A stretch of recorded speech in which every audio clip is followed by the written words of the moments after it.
Ibinahagi ni Pangulong Bongbong Marcos kung bakit niya pinili si Police General Nicolas Torre III bilang hepe ng Philippine National Police.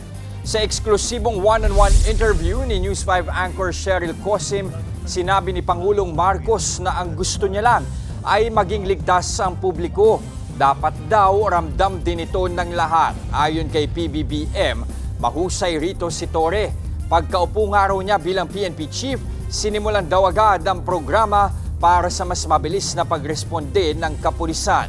Ibinahagi rin ng Pangulo ang marching orders niya kay Torre. We still have a drug problem in this country. So sabi ko, continue to pero yung hulihin niyo yung malalaki at saka puntahan ninyo yung kung saan pumapasok. Yun ang isara natin. And we're slowly doing that. Ito ngayon, sinabi ko sa Coast Guard at saka sa PNP, bantayan na ninyo kasi ayokong bumalik sa merkado yan. Mga kapatid, Dimples Romana po, kumpletuhin ang inyong umaga ng mga kwentong puno ng inspirasyon. Salubungin po ang bawat araw ng may ngiti at pag-asa. Kaya't mag-subscribe na po at mag-follow na sa aming social media pages ng News 5.